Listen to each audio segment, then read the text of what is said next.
So cool green are people, for so long as it is not very much more expensive or too inconvenient. In fact, I would say if it's not more expensive and not at all inconvenient, they'll do the right thing.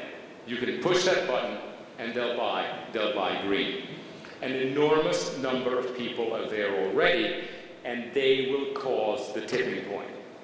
And eventually it's just simply cool to be that way, okay? By the way, I reduced my sports car's engine by 100 horsepower because it was just too uncool. Now, I didn't get a smart car, but the big one was just, my God, the people in my office were, they just thought it was gross. So eventually they embarrassed me into it, and I have a little sports car. The third is the argument, which I call gadget green. And these are the people who get incredibly excited by the gadgets, this solar panel, and in architecture, they make everything visible. You know, the cool green, you make it visible if it looks good, right? If it looks good, you show it. But actually, gadget green always shows it. And they're the people that open the closets and show you how the urine is being processed and how it's going to come out. Have you seen these guys? Like the basement looks like a ship's engine room. There's so much stuff processing, waste. And they're always opening closets and showing you how it works. But above all, the argument is how it saves money. You know, in 8 years, this will pay for itself. You know, in 4 years, this will pay for itself. So there's either the visual proposition, you know, that look at how cool these gadgets are. And by the way, the catalog's this thick. There's a subculture that is actually expert in this. But also, there's the economic argument. And some old guys like Ted Turner, and what's that guy with the funny name in Texas? T. Boone Pickens, yeah, he's a typical gadget greener. By the way, so is the guy who has Virgin, Virgin Airlines. I forget his name too. Okay, so this is also limited. Okay, the problem is the little hint that, oh, by the way, it's 8 years. Okay, so you really have to be committed. By the way, I've already done a little focus group. Like in Florida, not too long ago, we had actually not too recently either. A company was willing to install solar water heaters for free, absolutely for free. Not even that you pay for this in 8 years. Here's your solar water heater, you have it. And the people would say, I don't want it. I said, why? Because when it breaks, I can't go to Home Depot and replace it for $42. You know, who's going to repair this thing? So, there's a lot of people that resist the gadget green. That kind of, how the thermostats are incredibly difficult to use. And there's so many people that just can't handle it. But some people can. And there's a market for that. Now, what's the fourth market? Think about the presentation of global warming. Think about what they're saying. It used to be that we would be in trouble 80 years from now. And then it became 50 years from now. And then it became 20 years from now. And now they're saying that 2 years from now, if we don't change, then we will be in an irreversible slide. Okay, what's happening is that the polemic of the scientific presentation is getting shorter and shorter and shorter and shorter. Now, what happens when you do that?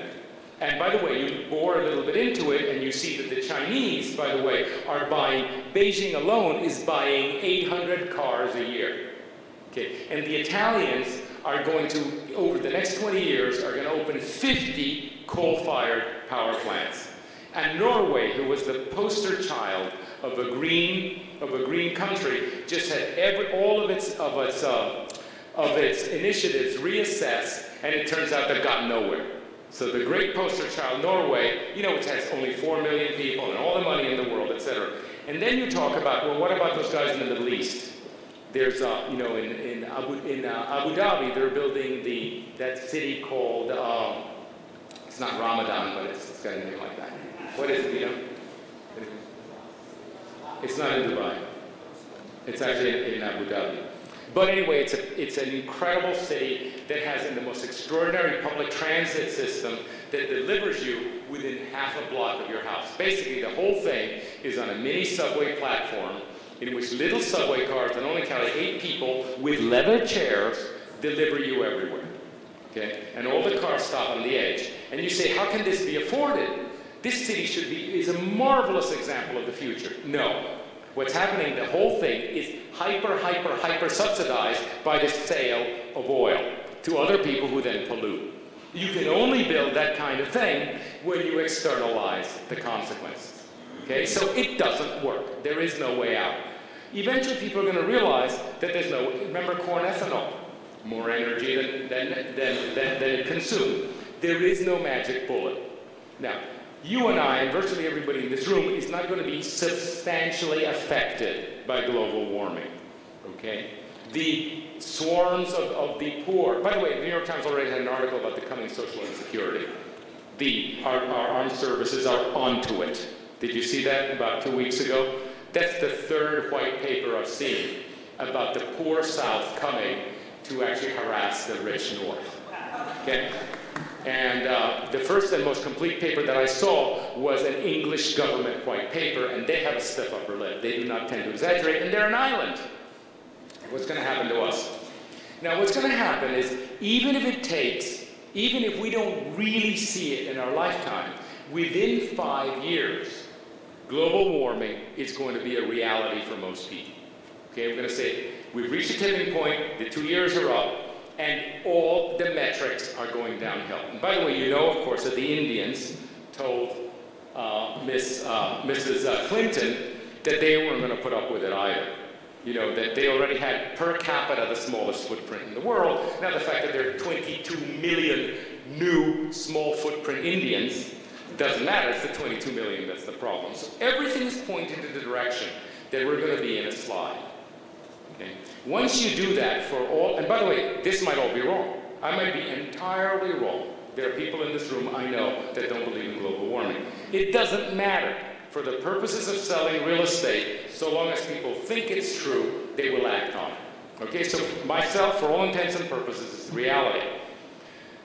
What is the market for that? That market is called the adaptation market, or the resilient market.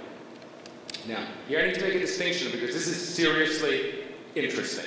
Okay, Al Gore, if you mention the word adaptation to Al Gore, he hits the roof. Okay? Because what he wants is mitigation. He wants people to act to solve the global warming problem. Okay? The adaptation means that we can't solve it, and therefore we will adapt locally. We will adapt locally at the level of community and the level of family. Okay? Remember, this is the first environmental crisis that is not local. Okay? Remember the old ones, the water, the atmosphere. Remember, there was all about airsheds. Our watershed, our aquifer, our atmospheric, you know, our what's it called? The air quality sheds. You could handle those locally. This is the first global environmental crisis. You can buy a Prius, or you can walk, or you can bicycle, but if 88 Chinese buy a car for every American that takes up a bicycle, it doesn't matter. It's a zero-sum game. So we're going to get there. We're going to get to the point that it's going to be about adaptation. And communities are going to have to be resilient. Now, let me explain what that means. First of all, it means food security. You know, you want to be close to food. Or let me present it another way. Let's talk about solar panels. How do you present a solar panel to an ethicist? You say, this is an expensive item, but it's the right thing to do, right? Or how do you present it to a cool green person? You say, hey, this looks really cool. You know, why would you want a clay tile when you're going to have a blue, shiny roof? That's the cool look. And these are people that, you know, they have knapsacks that are now, you know, have solar panels on them to run their iPhones. You know, stuff like that. Totally cool.